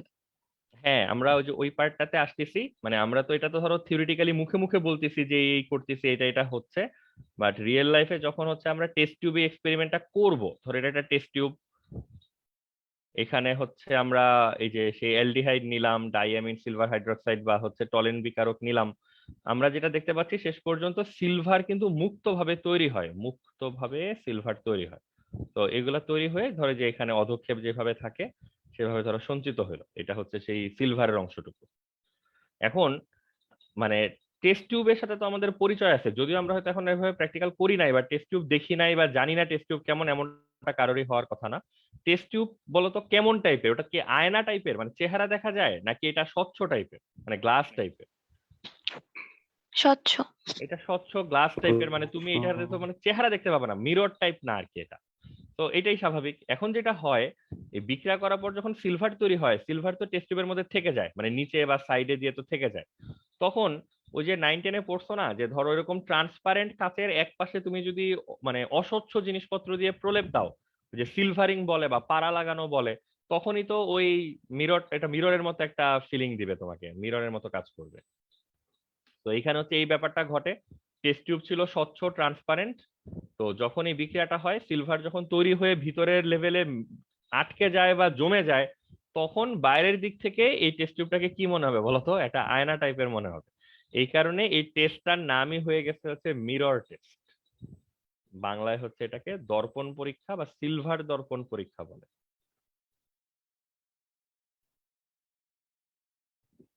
ঠিক আছে? তো এইটা হচ্ছে আইডিয়া, এই জায়গায় হচ্ছে দর্পণ বা মিররের সাথে একটা সম্পর্ক তৈরি হয় আর কি।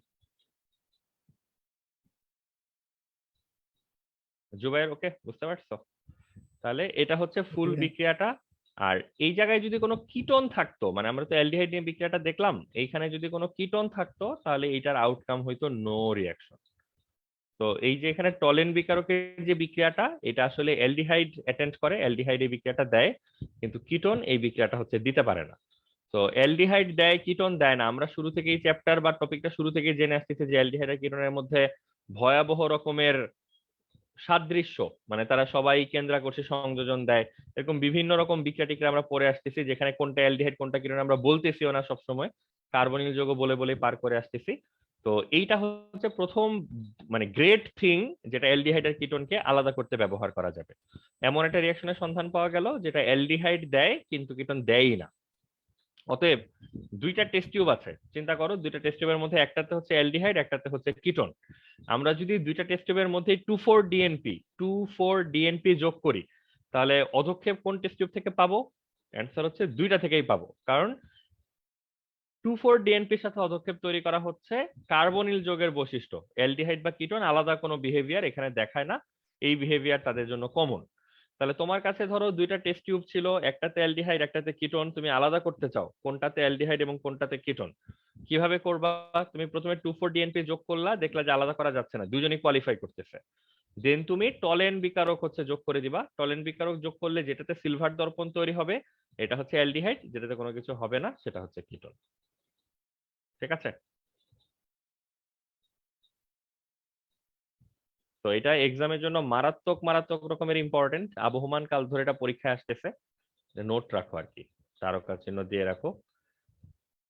দ্বিতীয় বিক্রিয়া আছে একটা, সেটা হচ্ছে ফেলিং দ্রবণ।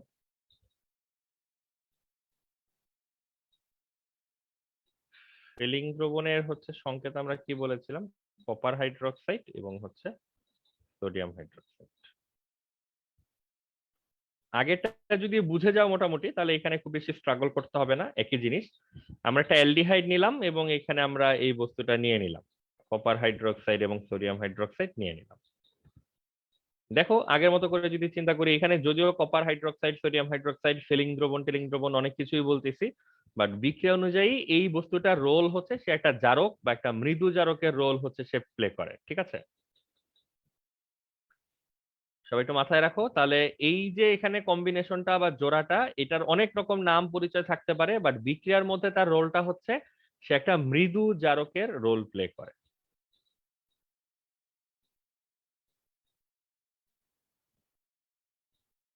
তাহলে আবার আগের মতো করে চিন্তা করি, অ্যালডিহাইড আছে, তার সংস্পর্শে একটা জারকও আছে, তাহলে অ্যালডিহাইডটা কিসে পরিণত হয়ে যাওয়া উচিত? প্রথমে অ্যালডিহাইডটা হচ্ছে এসিডে পরিণত হয়ে যাওয়া উচিত। দেন এসিড আগের বার কি করেছিল বলতো, অ্যামোনিয়ার সাথে যুক্ত হয়ে গেছিল। সরি, এখানে তো অ্যামোনিয়া নাই, বাট এখানে কিন্তু দুই রকমের ক্ষার আছে, কপার হাইড্রোক্সাইড, সোডিয়াম হাইড্রোক্সাইড। বলতো কোন একটা অ্যাসিড বিক্রিয়া করার সময় ভালো করে কোনটার সাথে যুক্ত হতে চাইবে, যেটা শক্তিশালী ক্ষার নাকি যেটা দুর্বল ক্ষার? তো এই দুইটার মধ্যে কোনটা শক্তিশালী ক্ষার আর কোনটা দুর্বল ক্ষার বলতো? শক্তিশালী।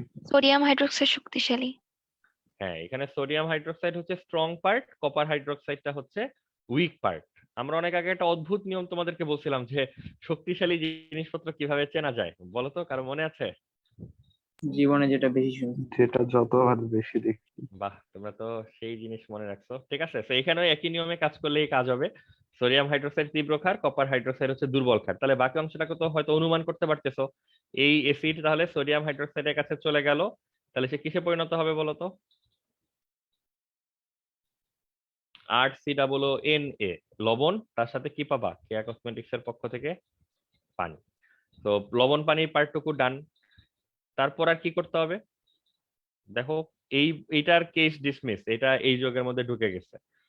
এইটার কেস ডিসমিস, এটা কিছু এই যোগে কিছু এই যোগে ঢুকে গেছে। তার মানে এখন শুধু কপার হাইড্রোক্সাইড যৌগটাকে সেটেল করতে পারলে হয়ে যায়। কপার হাইড্রোক্সাইডেরও ওইচ এর কিছু অংশ পানির মধ্যে ঢুকে গেছে হয়তো, তো মূল কপারের অংশটাকে সেটেল করতে পারলে আমাদের কাজ শেষ। এখানে কপারের জারণ সংখ্যা কত আছে এখন? +2। যখন জারণ বিক্রিয়া হয় বা যে বস্তুটা জারক হিসেবে কাজ করে বলতো, ওই বস্তুটার অক্সিডেশন নাম্বার বা জারণ সংখ্যা যা ছিল তার থেকে বৃদ্ধি পায় নাকি তার থেকে হ্রাস পায়? বৃদ্ধি পায় না, কোশ্চেনটা আরেকবার। জারণ ইলেকট্রন পায়। একটু কঠিন প্রশ্ন হয়ে গেছে। কঠিন প্রশ্ন বলতে মানে দ্রুত অ্যান্সার দেওয়া ডিফিকাল্ট, চিন্তা করে অ্যান্সার দাও। সেটা হচ্ছে, যেই বস্তুটা অক্সিডেন্ট বা জারক হিসেবে কাজ করে তার অক্সিডেশন নাম্বার বা জারণ সংখ্যা বিক্রিয়া শেষে ড্যাশ হয়, বৃদ্ধি পায়, হ্রাস পায়?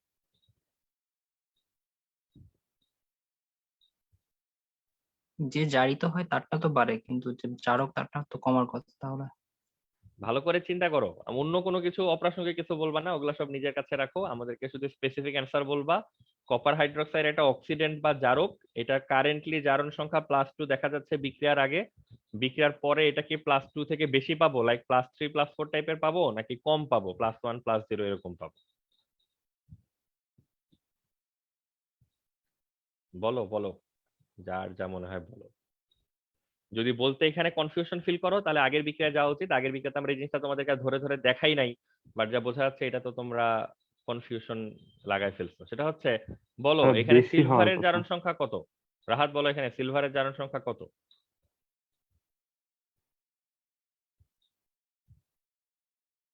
হয় +2। কত এখানে সিলভারের জারণ সংখ্যা কত? আর +1 কে বলবা? +1। রাহাত +2 কেন বলছো? জবাব দাও। ভাই যে NH3 কে 1 ধরছে, এটা তো 0। এস থেকে 1 ধরছো কেন? তো সিলভার হচ্ছে শুরুতে +1 ছিল, বিক্রিয়া শেষে সিলভার কত? রাহাত বলো। 0। 0। তাহলে কি হয়েছে, এটা +1 থেকে 0 হওয়া মানে কি, বেড়েছে নাকি কমেছে নাকি অপরিবর্তিত আছে? ঠিক আছে, তাহলে এখান থেকে কি জ্ঞান আহরণ করা হলো? জারক হচ্ছে ইলেকট্রন গ্রহণকারী কণাগুলো, ইলেকট্রন গ্রহণ করলে তো মানে আমরা ছোট পোলাপানকে যেভাবে শিখাই তোমাদের তো ওগুলো এখন পড়াইতে হচ্ছে, যে ইলেকট্রন হচ্ছে নেগেটিভ চার্জের কণা, তার মানে ইলেকট্রন হচ্ছে খারাপ। যে ইলেকট্রন গ্রহণ করে সে হচ্ছে খারাপ হয়ে যায়, মানে তার দোষ হচ্ছে বাড়তে থাকে, গুণ হচ্ছে কমতে থাকে, তো তার পয়েন্ট কমতে থাকে সোজা কথায়। জারণ সংখ্যা হচ্ছে পয়েন্ট, ঠিক আছে? প্রথমে সিলভারের +1 দেখতেছো, সে +1 পয়েন্ট নিয়ে আসে। যদি সে জারক হয়, জারকের কাজ ইলেকট্রন গ্রহণ করা, তার মানে জারক আজীবন খারাপ অবস্থায় পরিণত হয়। তো খারাপ হওয়া মানে পয়েন্ট সবসময় কমতে থাকবে, ঠিক আছে? তার মানে যেই বস্তুটাই জারক অলওয়েজ তার জারণ সংখ্যা বিক্রিয়া শেষে যে আগের থেকে তুমি কম পাবা, সবসময় এটা কমবে, কখনোই বাড়বে না। বিজারক যারা তাদেরটা হচ্ছে গ্র্যাজুয়ালি বাড়তে থাকে। ঠিক আছে, এই নিয়মের কখনো কোনো ব্যতিক্রম আসবে না, কারণ সংজ্ঞাটা এইভাবে দেওয়া আছে। অতএব এটা +1 থেকে 0 হয়েছে, এটা একটা প্রমাণ। এটা নিয়ে তোমরা অনেকে কনফিউজ, অনেকে ধানাই বানাই করে বলতেছিলা কপার হচ্ছে +2, বিক্রিয়া শেষে কি হবে, কপার +2 থেকে বেশি হবে না কম হবে, কি হওয়া উচিত, কি বুঝলে এতক্ষণ ধরে? কমবে। এটা হচ্ছে কমবে। তার থেকে বড় কথা, এই বিক্রিয়া তো ঠোঁটস্থ মুখস্থ থাকার কথা তোমাদের এসএসসি লেভেল থেকে, যে কপার 2+ দুইটা ইলেকট্রন গ্রহণ করে কিসে পরিণত হতে চায়, কপার 0-তে পরিণত হতে চায়। ঠিক আছে, এখন সব কথা শেষ কথা হচ্ছে এইটা হচ্ছে খুব কমন একটা বিক্রিয়া, কপার 2+ এই বিক্রিয়াটা দিয়ে ধাবিত হতে চায় সবসময়। কথা হচ্ছে এই বিক্রিয়াটা কিন্তু একটা কনভেনশনাল মানে স্বাভাবিক একটা বিক্রিয়া, কিন্তু তুমি কিন্তু এখানে স্বাভাবিক কোনো বস্তু নাও নাই, তুমি স্বাভাবিকের থেকে একটু দুর্বল বস্তু নিছো। তো এই কারণে যে পরিবর্তনটা এখানে দেখা যায়, যে নর্মাল বিক্রিয়াতে +2 থেকে 0 হয়, এখানে উইক বস্তু যোগ করাতে এটা +2 থেকে একবার আসলে 0 হতে পারে না, তাকে মাঝখানে একটু রেস্ট নেওয়ার জন্য থামতে হয়। সে কোথায় থামে বলতো? ওয়ানে। সে হচ্ছে +2 থেকে +1-এ আসে। এই বিক্রিয়াগুলা আমরা হচ্ছে বিক্রিয়ার রেজাল্ট হিসেবে দেখতে পাই। তো এতগুলা কথা বলার সামারি হচ্ছে, আমরা এখানে অ্যালডিহাইড থেকে লবণ পানি তৈরি করলাম বুঝে বুঝে, আর কপারের একটা যৌগ বাকি ছিল, এটা নিয়ে আমরা কি করব, ওকে নিয়ে আমরা কোথায় যাব সেটা নিয়ে কথা হচ্ছিল। এখান থেকে যেটা কিছুটা আইডিয়া হয়তো করতে পারতেছো, যে কপার 2 যেই যৌগটা ছিল 2 যোজনী বিশিষ্ট, এটা ডিরেক্টলি কপার 0 হবে না, এটা প্রথমে কোথায় এসে ল্যান্ড করবে, কপার 1-এ এসে ল্যান্ড করবে। কপার 1-এ ল্যান্ড করলে সে কোন যৌগটায় পরিণত হয়, সে হচ্ছে কিউপ্রাস অক্সাইড এই যৌগটায় পরিণত হয়। এখন তোমাদের কাছে আবার প্রশ্ন, তোমরা সোফার পড়ালেখা করতে যেটা কখনো জানতে পারছো যে কপার 1 যোজনীর যে মৌল বা যৌগগুলো আছে মানে কিউপ্রাস যে কম্পাউন্ড গুলি আছে, তাদের কালার সাধারণত কি হয় বলো তো? টকটকে লাল। দেখো তোমাদের আইডিয়া আছে কিনা, কথা সত্য, কপার 1-এর যৌগের কালার সাধারণত লাল হয়। তো এখানে এই যে তুমি কিউপ্রাস অক্সাইড যেটা পাবা, এটা হচ্ছে লাল বর্ণের অধক্ষেপ। ঠিক আছে, তো এইটা হচ্ছে বিক্রিয়াটা। এই আগের বিক্রিয়া যদি মোটামুটি বুঝে থাকো, তাহলে এই বিক্রিয়াটা আসলে বুঝার জিনিস কম, পুরো বিক্রিয়াটা আগেটার মতোই হবে, শুধু কিছু স্পেসিফিক নতুন তথ্য মাথায় রাখা এই বিক্রিয়াটার ব্যাপারে।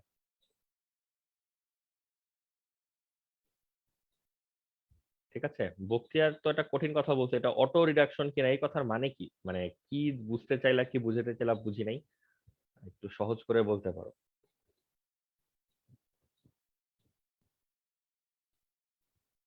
আর এই বিক্রিয়াটা তো হচ্ছে অ্যালডিহাইড দিল, তুমি যদি এখানে কোনো কিটোন নিতা বিক্রিয়া করার জন্য, সেক্ষেত্রে এটা আগের টপিকের মতোই হতো, এখানে কোনো কিটোন আসলে বিক্রিয়া দিবে না।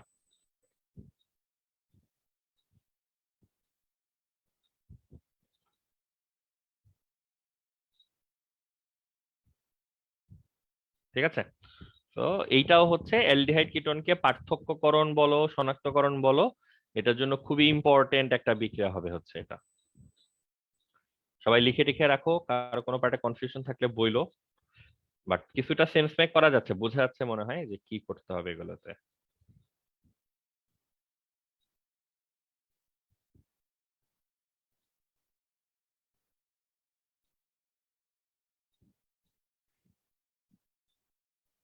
কিটোন কেন বিক্রিয়া দেয় না, এটা কি সামনে পড়বো আমরা?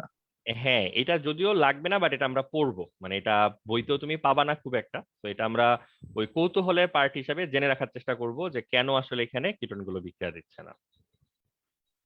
ঠিক আছে, এখানে তো কি এটা হ্যাঁ আবার বলো। স্টারিক বাঁধার কোনো কাহিনী আছে, যে বড় না না মৌল না, দেখে এখানে কি স্টেরিক বিক্রিয়া বাঁধার করে কোনো না? কাহিনী নাই। ওইটা একটু সাইডেই রাখি আমরা টপিকটা, মানে ওই দিকে যেন আমরা মনোযোগ না রাখি, ওইটা কিন্তু আমাদের কোনো কাজে লাগবে না, মানে এখানে অ্যালডিহাইড দিচ্ছে কিটোন কেন দিচ্ছে না, যেটা লাগবে আগে সেটার দিকে ফোকাস করি, আগে এটা জানার বোঝার চেষ্টা করি যে পরীক্ষায় যে আমাদেরকে এই এতটুকু জিনিস অ্যাটলিস্ট লিখে আসতে পারতে হবে, এই বিক্রিয়ার ডাইমেনশন বুঝতে হবে, এটা হচ্ছে জারণ বিক্রিয়া, মৃদু জারণ বিক্রিয়া। এখানে অ্যালডিহাইডের কাজ কি, মানে সে কি জারক নাকি বিজারক, টলিন বিকারক, ফিলিং দ্রবণের কাজ কি, প্রত্যেকটা মাথায় রাখতে হবে। উদ্দীপক যে কোনো ভাবে হচ্ছে আসতে পারে।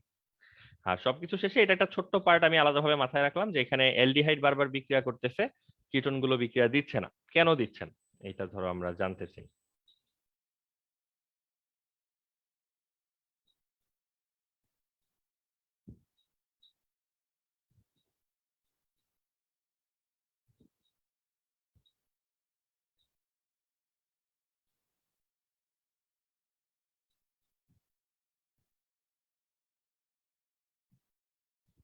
তো এই বিক্রিয়াগুলো অ্যালডিহাইড দিচ্ছে, কিটোন দিচ্ছে না। ঠিক আছে,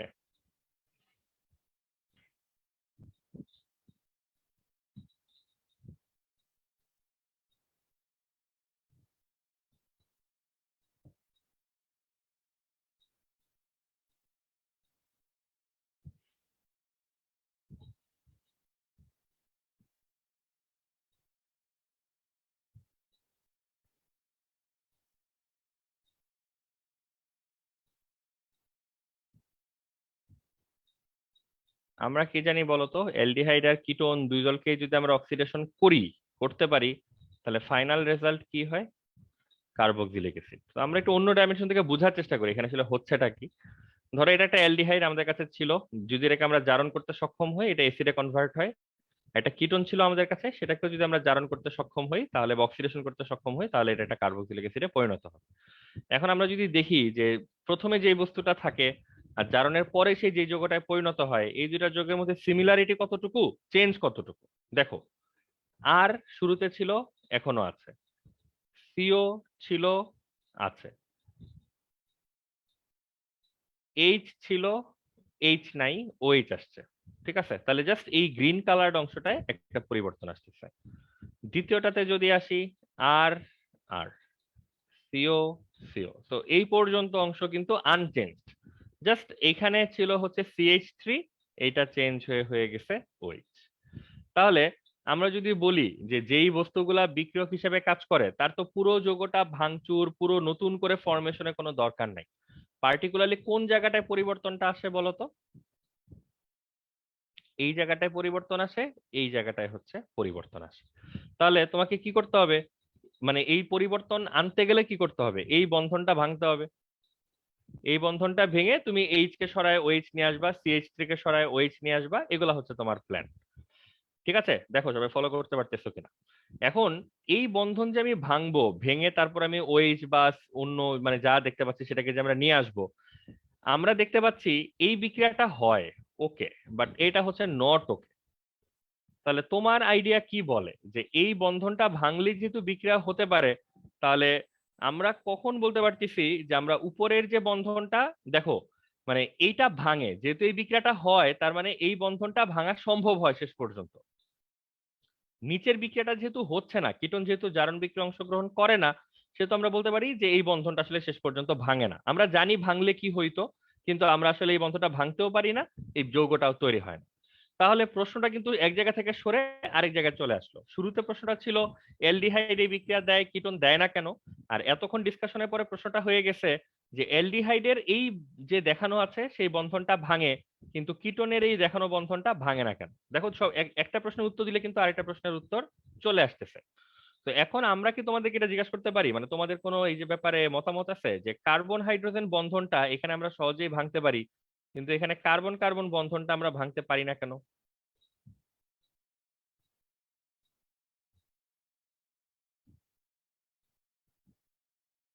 কার কোনো আইডিয়া?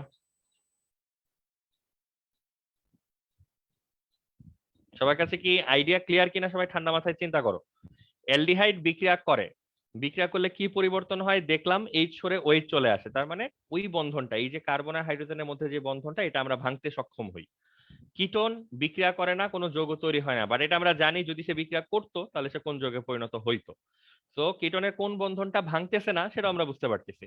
তাহলে অ্যালডিহাইডের বন্ধন ভাঙে, কিটোনের বন্ধন ভাঙে না, এটাই মূল কারণ যে কারণে অ্যালডিহাইড বিক্রিয়া করে, কিটোন বিক্রিয়া করে না। কিন্তু এই প্রশ্নের উত্তর দিলে তো কারো 100% সন্তুষ্ট হওয়া উচিত না যে অ্যালডিহাইডের বন্ধন ভাঙে, কিটোনের বন্ধন ভাঙে না। সেটাও তো একটা প্রশ্ন মাথায় আসবে যে অ্যালডিহাইডের বন্ধনটাই কেন ভাঙতেছে, কিটোনেরটাই কেন ভাঙতেছে না। এই ব্যাপারে তোমাদের কোনো আইডিয়া আছে কিনা কিভাবে এই প্রশ্নটা হ্যান্ডেল করা যায়? কারণ এগুলো আমরা আগে এগুলো নিয়ে কথা বলছি, এই ধরনের প্রশ্ন নিয়ে। বলো জুবায়ের, কি করব এই ধরনের প্রশ্ন আসলে?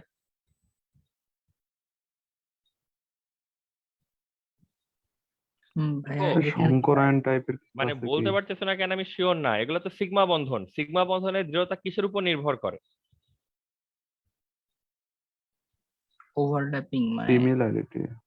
গুড, মানে এই দুইটা কথাই ছিল, বাট তোমরা তো সবাই মনে করতে পারতেছো না। এটা সিমিলারিটি দিয়ে কিন্তু বুঝতে পারা উচিত। দেখো, দুইটারই বাম পক্ষটুকু যে কার্বন এটা কিন্তু ফিক্সড, ডান পক্ষে একবার হচ্ছে হাইড্রোজেন, একবার হচ্ছে কার্বন। তো তোমরা নিজেরাই বলো না, এটা তো অ্যানালাইসিস বিশ্লেষণ করারও কিছু নাই, দেখেই তো বোঝা যাচ্ছে এখানে কোন দুইটা পরমাণুর অরবিটাল হচ্ছে বেশি কাছাকাছি, কোন দুইটা হচ্ছে ডিস্টেন্ট বা দূরবর্তী। একটা হচ্ছে কার্বন কার্বন কার্বন হাইড্রোজেন, একটা হচ্ছে কার্বন কার্বন। এটা তো ধরো বলার অপেক্ষা রাখে না, কার্বন কার্বন দুইটা একই অরবিটাল দিয়ে বন্ধন করতেছে, তো ওই বন্ধনটা স্ট্রঙ্গার। আর কার্বন হাইড্রোজেন যেহেতু ডিফারেন্ট টাইপের অরবিটাল, তো এখানে হচ্ছে তোমার বন্ধনটা হচ্ছে উইকার। বোঝা যাচ্ছে কথা কিছু?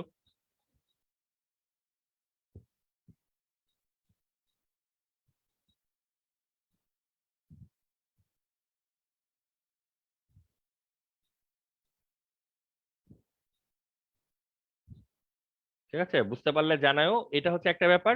আবার তুমি চাইলে এই যে হাইব্রিডাইজেশনের যে অরবিটাল গুলি ওভারল্যাপ করে সেটা দিয়েও তুমি এগুলাকে ব্যাখ্যা করার চেষ্টা করতে পারো। সেটা হচ্ছে দেখো এখানে এই কার্বনটা হচ্ছে sp2 হাইব্রিডাইজড। sp2 হাইড্রোজেনে কোনো হাইব্রিডাইজেশন লাগে না আসলে, তো sp2 এর সাথে একটা হাইড্রোজেন ওভারল্যাপ করে বন্ধন করে ফেলছে। আর এইখানে এই কার্বনটাও sp2, এই কার্বনটা কোন হাইব্রিডাইজেশন আছে বলো তো, CH3 কার্বনটা sp3। তো দ্বিতীয় যৌগে যে ওভারল্যাপিংটা হয়েছে এটা কিন্তু দুইটা হাইব্রিড অরবিটাল দিয়ে হয়েছে, ঠিক আছে, এটা হচ্ছে এই কেস, আর উপরেরটা হচ্ছে এই কেস। তো বুঝতেই পারতেছো দুইটার মধ্যে তুমি সব বিবেচনায় বলতে পারো যে নিচের যে যৌগটা আছে যেটা হচ্ছে মেইন বন্ধন, যেটা ভেঙে বিক্রিয়া করতে হয়, সেই বন্ধনটা কিন্তু কিটনের ক্ষেত্রে প্রবল শক্তিশালী, যে কারণে কিটনকে দিয়ে আমরা এই মৃদু জারণ বিক্রিয়া গুলা করতে পারতেছি না, অ্যালডিহাইড কে দিয়ে পারতেছি। এইটা বললে তো তোমাদের বোধহয় আপত্তি নাই যে ধরো দুইটার মধ্যে উইকার বন্ড যেটা সেটা ভাঙবে, স্ট্রঙ্গার বন্ড যেটা সেটা ভাঙবে না, এটাই তো হওয়া উচিত নাকি? ঠিক আছে, তো এইটা হচ্ছে একটা ব্যাপার। আর সেকেন্ড ব্যাপার হচ্ছে যদি তুমি তীব্র জারণ করো, দেখো তো মনে আছে কিনা, তুমি যদি স্ট্রং অক্সিডেশন করো তাহলে কিন্তু সবাই কার্বক্সিলিক অ্যাসিডে পরিণত হওয়া উচিত। তো সেটাও সেন্স মেক করে যে একটা বন্ড উইক একটা বন্ড স্ট্রং, তুমি যখন মাইল্ড অক্সিডেন্ট পাঠাচ্ছ মানে একটা দুর্বল সোলজার পাঠাচ্ছ, সৈন্য পাঠাচ্ছ, দুর্বল সৈন্য এসে দুর্বল বন্ধনটাকে ভাঙতে পারতেছে, শক্তিশালীটাকে ভাঙতে পারতেছে না, তো উপরেরটা বিক্রিয়া দিচ্ছে, নিচেটা দিচ্ছে না। বাট তুমি যখন শক্তিশালী সোলজার পাঠাচ্ছ সে এসে কিন্তু দুইটাকে তখন মেরে বন্ধন ভেঙে দিতে পারতেছে। তো যখন তুমি শক্তিশালী জারক দিচ্ছ তখন দুজনই আসলে এই বন্ধনটা ভাঙতে পারতেছে। ঠিক আছে, দেখো কিছুটা বোঝা যাচ্ছে কিনা। জুবাইর বোধহয় ইনিশিয়ালি প্রশ্নটা করছিল, জুবাইর কিছু বুঝছো কিনা দেখো। বক্তা এটা প্রশ্ন করছো যে কিন্তু ভাই কার্বন হাইড্রোজেন বন্ধন এনার্জি 414 কিলোজুল পার মোল, কার্বন কার্বনে হচ্ছে 344 কিলোজুল পার মোল, তাহলে বন্ধন ভাঙার কথা ছিল কিনা, 910 এর বই ইনফরমেশন ছিল। হ্যাঁ, সেজন্যই তো যে হাইব্রিডাইজেশনের কথা বললাম, 910 এর বইতে তো আর হাইব্রিড অরবিটালের বন্ধন শক্তি দেওয়া ছিল না, ওটা তো পিওর কার্বন গুলি ছিল। সেই জন্য তো তুমি এই টপিকটার হেল্প নিবা, তুমি বিশুদ্ধ কার্বন বিশুদ্ধ হাইড্রোজেন তো এখানে কাজে লাগে নাই, তোমাকে এই সিকোয়েন্সটা হচ্ছে কাজে লাগাতে হবে। হাইব্রিড হাইব্রিডের মধ্যে বন্ধন শক্তি এটা অবশ্যই হাইব্রিড এবং এস এর মধ্যে থেকে বন্ধন শক্তি অপেক্ষা অধিক হবে। ঠিক আছে, তো ওই যে উচ্চ মাধ্যমিকের জটিল জিনিসপত্র দিয়া বলবা যেন হচ্ছে কোনো গ্যাপ না থাকে আর কি, তাইলেই হবে।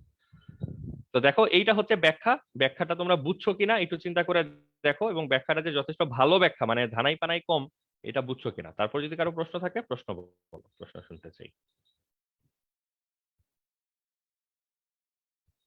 জুবায়ের বুঝছো? জি ভাইয়া বুঝছি। ঠিক আছে, তাহলে সামারি হচ্ছে এই বন্ধনটা হচ্ছে ভাইটাল, কার্বন হাইড্রোজেন এবং কার্বন কার্বন এই দুটা বন্ধন হচ্ছে ভাইটাল, এগুলি ভাঙলে তারপর বিক্রিয়াটা সামনে আগায়। এই বন্ধন দুটো একই রকম দৃঢ় না, carbon hydrogen weak relatively, carbon carbon হচ্ছে স্ট্রং। তো বন্ধন ভাঙার ক্ষেত্রে যদি আমরা খুব শক্তিশালী অক্সিডেন্ট পাঠাই, জারক পাঠাই, সে সবাইকে উড়াই দিতে পারে, তো তখন অ্যালডিহাইড কিটোন সবাই কার্বক্সিলিক অ্যাসিডে পরিণত হয়। কিন্তু আমরা যদি মাইল্ড কোনো অক্সিডেন্ট পাঠাই, দুর্বল কোনো জারক পাঠাই, তো দুর্বল জারক যে অ্যালডিহাইডটাকে ভাঙতে পারে যেহেতু এটা উইক বন্ড, কিন্তু কিটোনটাকে সে ভাঙতে পারে না কারণ কিটোন হচ্ছে স্ট্রঙ্গার বন্ড। তো এই জন্য হচ্ছে অ্যালডিহাইড মৃদু জারণ বিক্রিয়াতেও বিক্রিয়া করে, কিন্তু কিটোনটা মৃদু জারণ বিক্রিয়াতে বিক্রিয়া করতে পারতেছে না।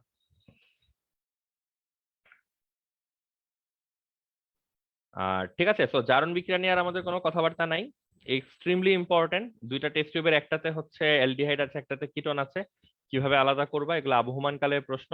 টলেন বিকারক ফিলিং দ্রবণ নামগুলো বিক্রিয়াগুলো ডিরেক্টলিও পরীক্ষার জন্য হচ্ছে ইম্পর্টেন্ট।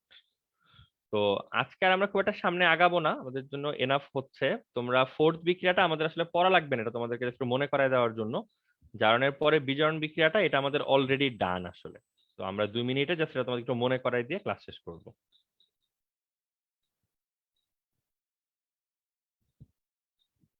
বিজারণকে হচ্ছে আমরা এখানে দুইটা ভাগে ভাগ করি, একটা হচ্ছে মৃদু বিজারণ আর একটা হচ্ছে তীব্র বিজারণ। জারণের মতো করেই দেখো, মৃদু নাকি তীব্র কোনটা সেটা আসলে কোন বিজারক তুমি ব্যবহার করতেছো তার উপর ডিপেন্ড করবে। তীব্র বিজারণ করা হয় হচ্ছে জিঙ্ক মার্কারি এবং হাইড্রোক্লোরিক অ্যাসিড দিয়ে। দেখো এই জিনিস তোমাদের মনে পড়ে কিনা বলো তো, কোন বিক্রিয়াতে এই জিনিস ব্যবহার করা হয়েছিল এর আগে? জিঙ্ক মার্কারি অ্যামালগাম এবং হচ্ছে হাইড্রোক্লোরিক অ্যাসিড। আর মৃদু বিজারণ এগুলো হচ্ছে যে লিথিয়াম অ্যালুমিনিয়াম হাইড্রাইড এই টাইপ যৌগ দিয়ে হচ্ছে করা হয়। ঠিক আছে, তাহলে এখন মূল কথায় যদি আসি, যখন আমরা মৃদু বিজারণ করব আমরা নিয়ম জানি যে অ্যালডিহাইড থেকে অ্যালডিহাইডকে বিজারণ করলে হচ্ছে 1 ডিগ্রি অ্যালকোহল আসে, আর কিটোনকে বিজারণ করলে হচ্ছে 2 ডিগ্রি অ্যালকোহল আসে। তো এই পার্টটা ইজি।